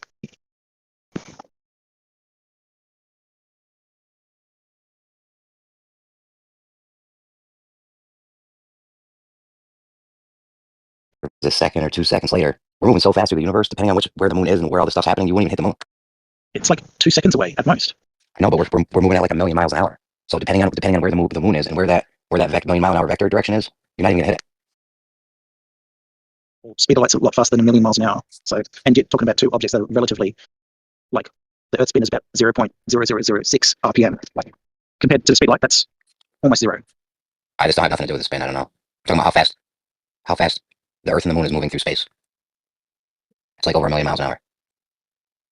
Yes, they're moving together, but that doesn't matter because light doesn't conserve momentum. So once you shoot light, and Earth and the moon are moving, light doesn't conserve that momentum.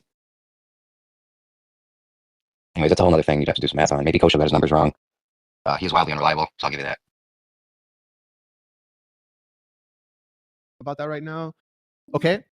Look at the first of all, the North Pole polar rotation. Look at that. Here it is right here on the flat Earth. It's going counterclockwise. Okay. But there is no equal equivalent like we've got in the dual pole one. You see the dual pole one, they're kind of the same size. Okay, they're kind of going the same speed. There is no equivalent of it for the Gleason map, because on the Gleason map, this opposite brother of over Antarctica is no longer same size, same speeds, pretty congruent. Just now it wraps around the whole world.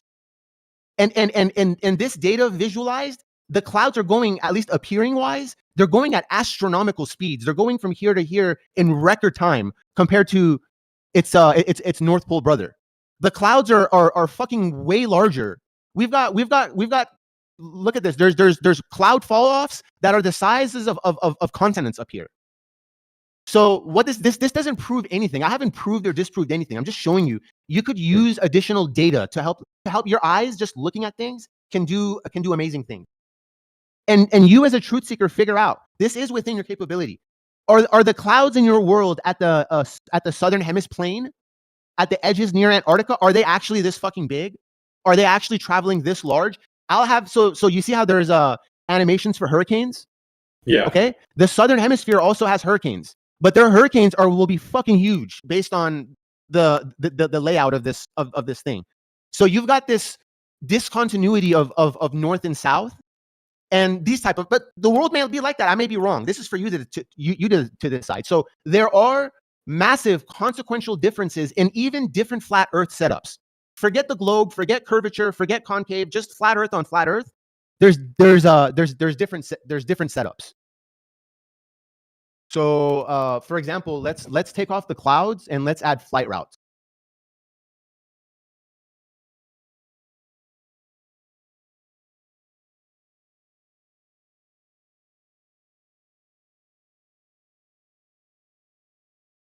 Then I got to rotate my camera for this.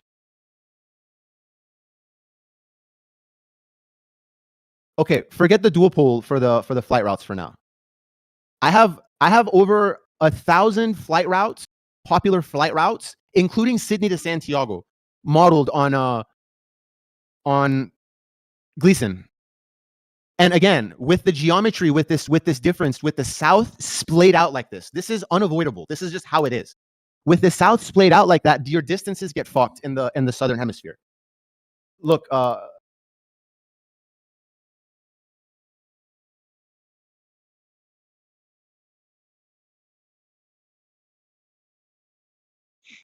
mean, if the wind is going that fast down the outer perimeter, and the plane has just jumped onto that vastly higher speed at the outside, anything would make sense. Then it correlates with the size and proportion of the clouds that you're referring to, the speed they're traveling at, the ability of the plane to keep up and traverse the large distances. Like it's just going along with the wind at that point, right? You could just measure wind speed and know that's not the case, though. How are you going to measure wind speed? Inside the plane that's moving? No, you're outside the plane. So are you going to put a sensor on the outside of the plane and measure wind speed, you're telling me? The wind speed has nothing to do with being in or outside the plane. You can just measure the wind. How are you detecting that, sir? Go back to my original question. They have wind meters that measure the speed of wind. okay, where is the wind meter measured? Like, where is that situated? Is it on a buoy at the surface, or is it up in the sky? Is it a weather balloon? Is it on a plane? It's wherever you take it. I mean, if you're just using ground positional data, right, GPS, and then correlating with some sort of wind speed, and then once you do your mathematics, it's all going to be relative to the map that you build out. I don't see how so. We're talking about ground distances. That was the whole Ground point. distances or wind speeds? Which one? Both. You can get the wind speed depending on how far on the ground you've moved, right?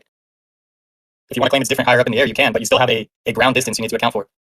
Mate, okay, look at Santiago to Sydney. You tell me where the ground is across the course of that flight. What? What are you doing, dude? We're talking about sort of wind speeds, and now you're talking about what relative to ground.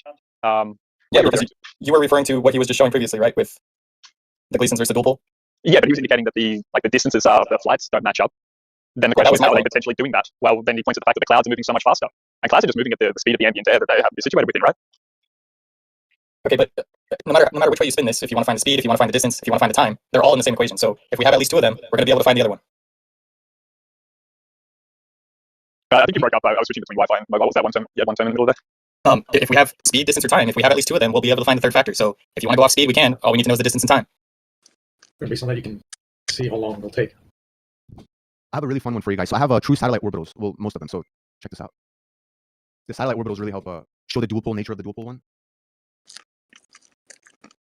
All right. So I was curious though where that guy was going with his whole checking the wind speed thing. I'm not sure what was his point on that. Well, Rick was making saying that the wind speed could be what's carrying the plane, and my point was, well, we can just check the distance and time it took to get there, and figure out if the wind speed was higher or slower than we calculate. How do you measure distances of vast oceans? Well, you know the maximum speed the plane can fly at. You just multiply out the flight time. The maximum speed the airplane can fly at is dependent upon its ambient air speed. No, but we know that it's within a range, and that flight goes in both directions. We know what the flight time is in each direction, so we know what the wind would be in each direction.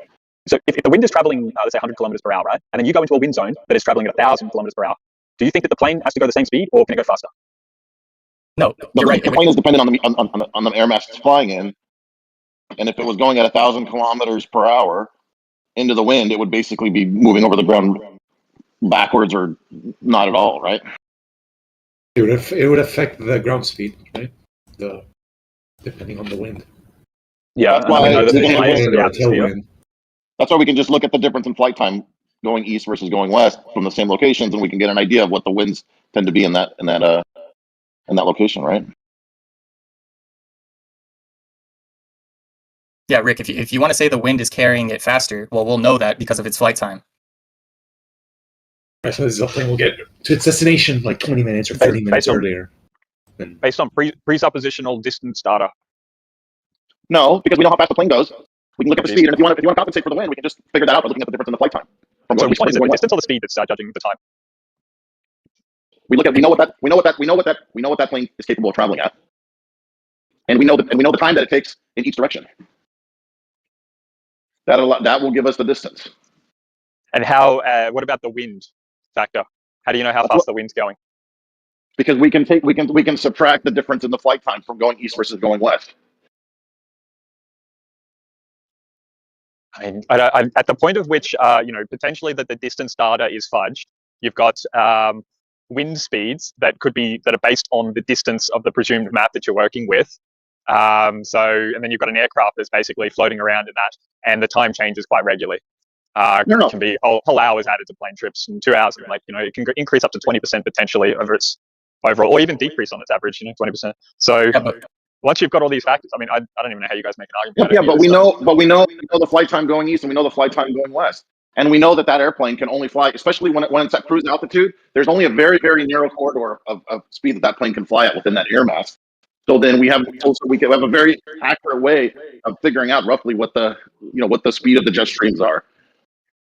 There's so many assumptions in that. On top of that, Rick, the airplane can track the wind speed, right? And then on a technical matter, they need to know how fast they're going in order to do technical moves with the plane.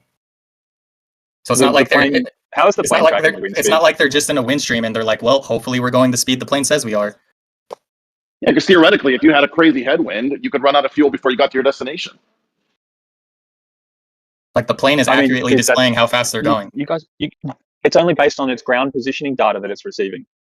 No, no ground positioning data. What are you talking about? Oh shit! Ooh, the sun Right, as yeah. well, right? This is round and Airlines were round. I'm done. operated for Do you want to get? decades. There's mesh. There's the. Airlines were operated for decades with no GPS whatsoever. Sure, but They had to do it Kong, you've manually. got some. You obviously head on with your presentation, dude. I didn't mean to sort of segue No, that no hard. problem, you guys. This is all for you guys. Just keep talking. I'll have to probably be right back. But I'll keep streaming it. Let me know if you want me to put it on.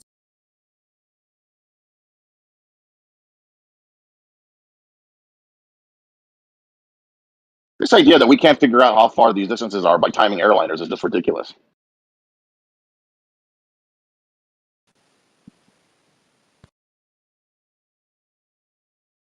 Your mic quapped and we couldn't hear you. It saw it light up. But... I said this idea that we can't determine how far distances are based on airliner flight time is just ridiculous.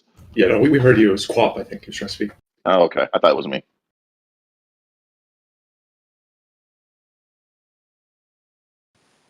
No, I wasn't. I was thinking about it, but it's like, do I say something to the concaver or the glober? I'm not sure. They both have so many assumptions and misdirected beliefs.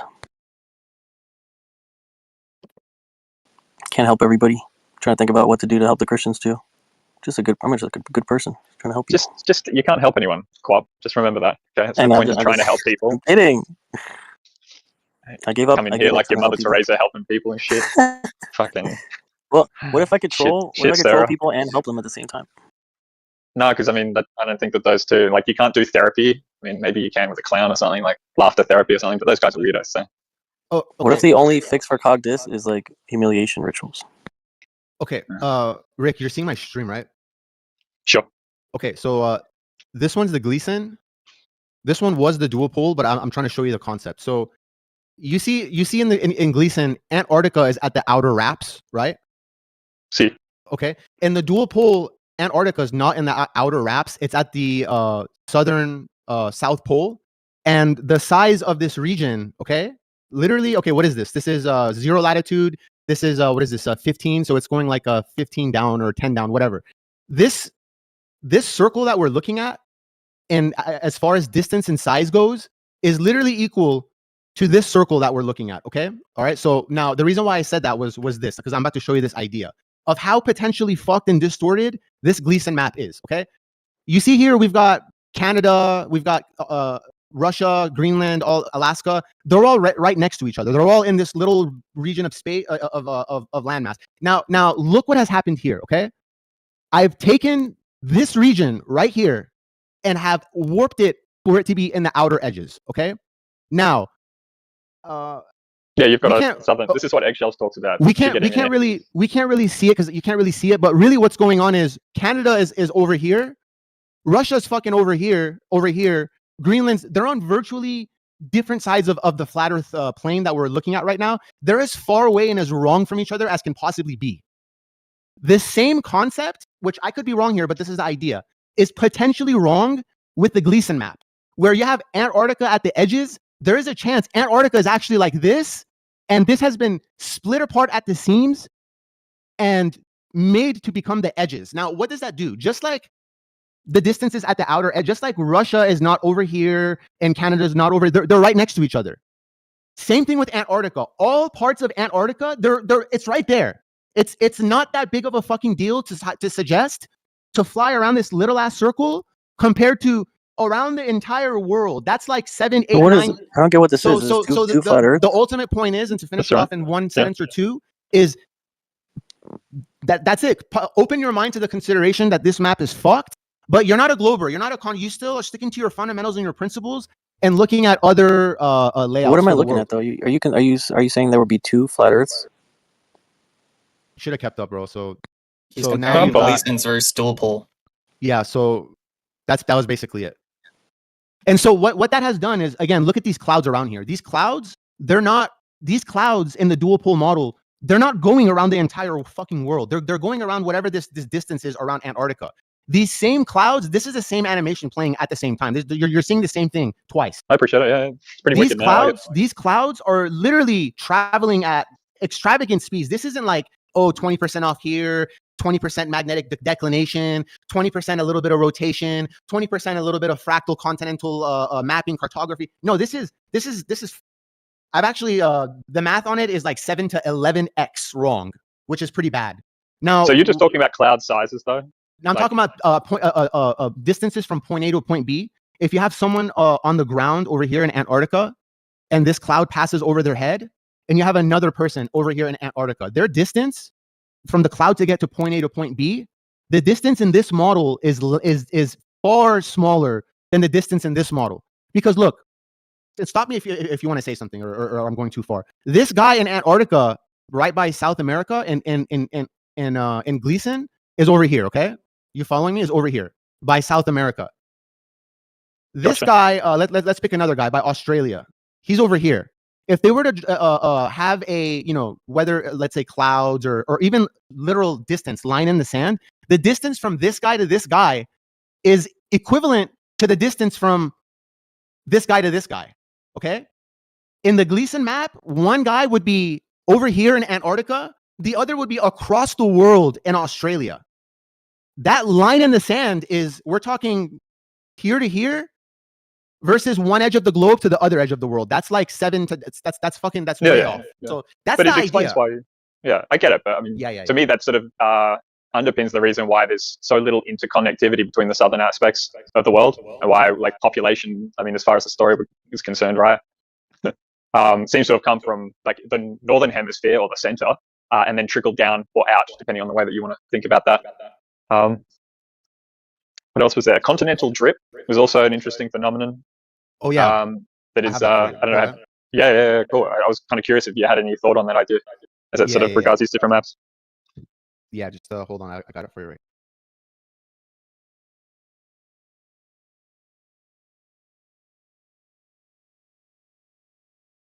All right, you're seeing? Yep, I'm in. All right, let's adjust this camera here. Make it a little better. All right, so we basically have the Gleason map, as you can see, and the dual pole map. And this is just a video I found online. We made it here. It's pretty sick, dude. So check this out. So the animations maybe like, let's start it from here, okay? Let me make it a little faster. 400 million years ago. So this is how it was in the Gleason map, or in the Gleason map originally. This is the dual pole map. So here we are going with the animation, how it is. 200 million years ago. Wait, you're mixing like Pangea, like globe stuff also? Yeah. Bro, it's like every single globe claim, you just like adopt it and you just try to make a model out of it that isn't the globe. It is what it is, bro. I'm not bounded like you. I've chose to move forward. It is what it is. So, so check it out. No, you are bounded. You're bounded to all the I don't information. care. I don't care. I don't care what you think. What you say. How's that? You see, isn't that sick, dude? Yeah. Here, let me speed it up. So check it out. Look at this. So like 280 million years ago. Is that when there's dinosaurs? Giant reptiles. The dual pole map is really it really makes it really puts it into a visual. It really explains it. It's really nice. And it has the future as well. It has the future as well. Okay, so here we go. Earth today.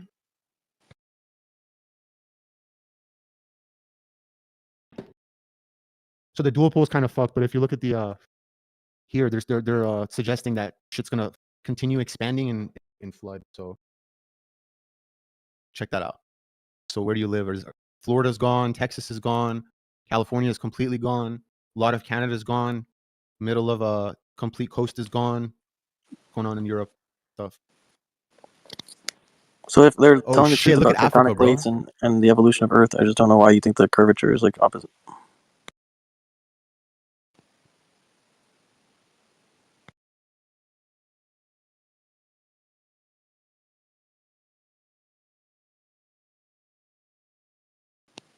You're doing a good job of confusing people. Oh shit! I gotta do the push to talk. You're right back. What was I going to ask you guys? I just asked a whole bunch of stuff and forgotten. I'll just need a rewind. Where do you think the idea of Pangea came from?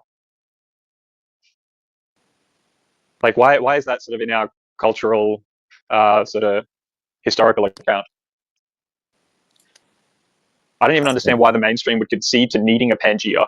Is it because of the dinosaur bones, like similar ones being found on like one continent or something? But If you got that much stuff moving around, I don't know how the fossils would stay intact.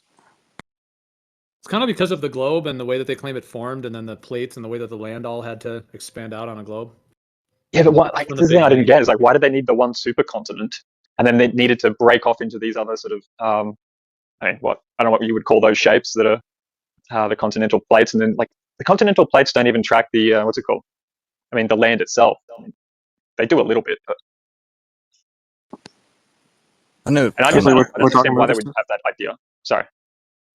Well, I you just got don't so many understand of why the they would same, have that Pangea concept within the heliocentric model's history of the Earth. you got I would- all these same species. Maybe it's just to give a reason why there's so many of the same species in different continents. Well, the part of it that I found goes back to a fellow that found lemur remains that evidently predated a certain date. But anyway, but the lemurs were on the other continent, and it sounds crazy as hell. But the Yeah, right. I don't know. I always found the It was that Prague clock with that little circle within a circle off to the side, and the sort of maybe idea that we live within this sort of Goldilocks zone that's rotating around, and then it sort of moves into more of a water world. And yeah, one second, I'm just going to deal with something. we also have the little marsupial situation. Lots of fossils of ancient marsupials here in the Americas, right? But now we have the possum, which is native species. But then you have to go to Australia and New Zealand and Tasman Islands, and anyway, in that area to get marsupials again, right? Two locations that are quite separated now. But a lot of excuses I found for Pangea, or things that are credited to Pangea. Are you a Glober? Me, I don't know what the hell you call me. I'm questioning and learning a lot along the way. I appreciate you guys. It's quite the claims they make. The globe, seeing millions of years into the past. The claim to have the knowledge edges of the universe, anything beginning of without- the universe. Okay, my bad. Go ahead.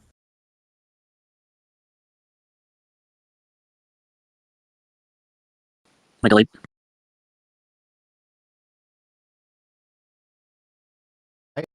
Well, I think it's only fair I could ask you, are you a flat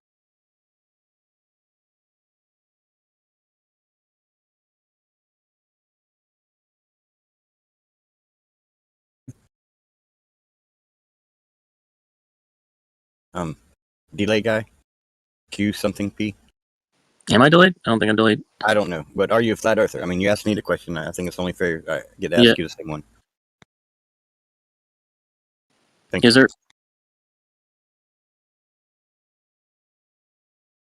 With curved lines like this is upwards refraction. You'll be able to it'll give you an explanation for the bottoming out effect, because perspective is not enough.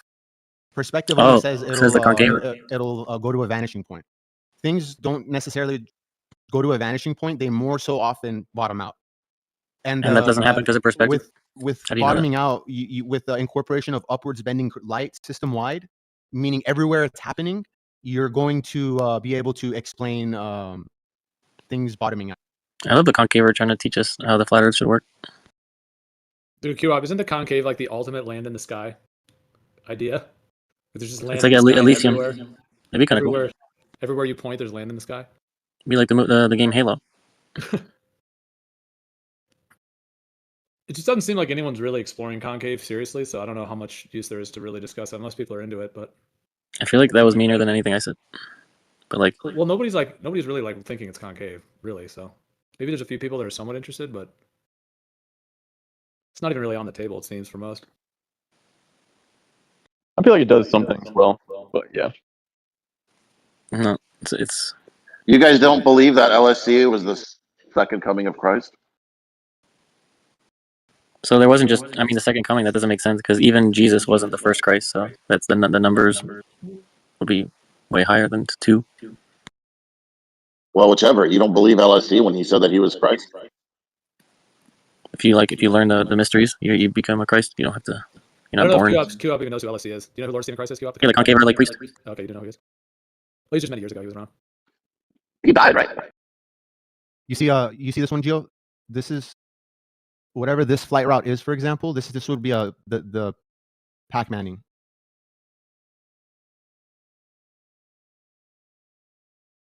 It would go here, and then let me fix the camera. With this one, it's semi-transparent. It'll show you where Pac Manning would have to occur. You see these flight routes here?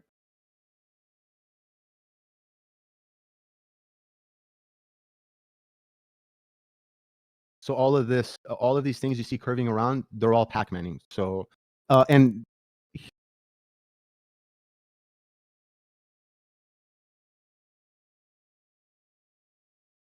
It's gonna rip out the ins and outs. both of these kind of let me get rid of this. Both of these have this problem, but let me get rid of the sun here. If you pay attention, both of these have this problem. Not, I think a little bit lesser the dual pole model, but look at the flight routes on the Gleason map. They're all curved, not in the up and down direction, which is what the Globers have, but they're curved in the left and right direction. So one particular, let me show you a comparable example of two flight routes.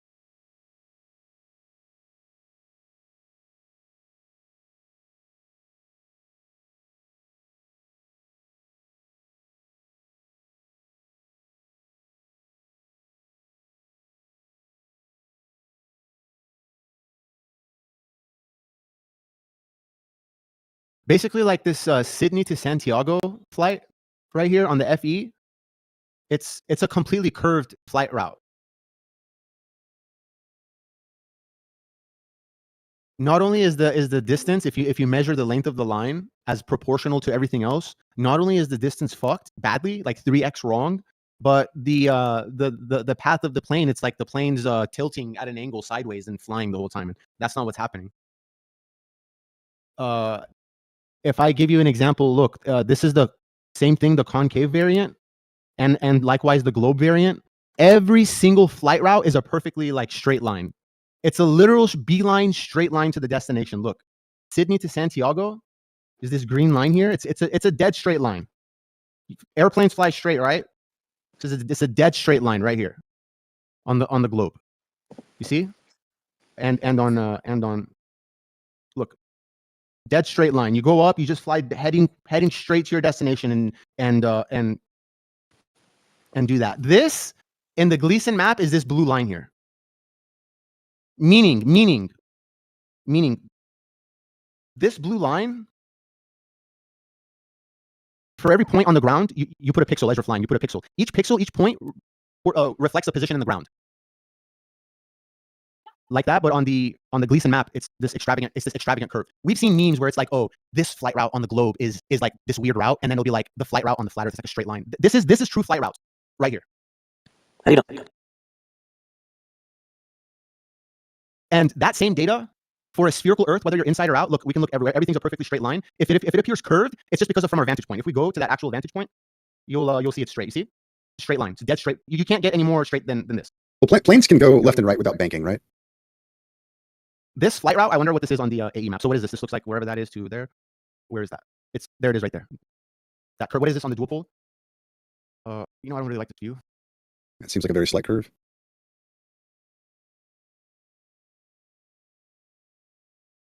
This one's curved too. It has to be curved. There's just some info for you guys. It's putting a line where tracing the actual path the plane is flying over where it's flying directly under creates a curved path for any flat Earth setup. It creates a curved path. If I had to choose between these two for flight routes, I would still pick the dual pole one because distances in the southern hemisphere they're less warped from what I believe to understand. Someone like QOP doesn't know, so he's got to go find out. I'm glad I'm on your mind so much.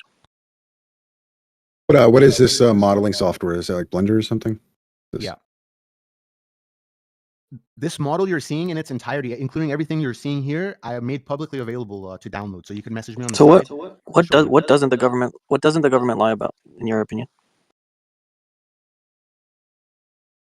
Oh, sorry, what does the government lie about?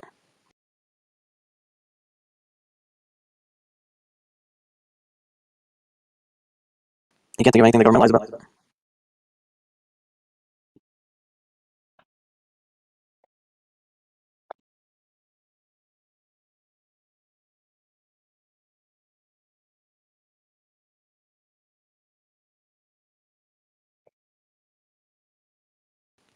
Imagine trying to sell like concave to like I talk to so many people like when I go out, like, I like wake them up, slowly. But like if you were trying to like tell people the Earth's concave, but you're like everything they're telling us is true, just literally everything, but it's just concave. It's like what the fuck?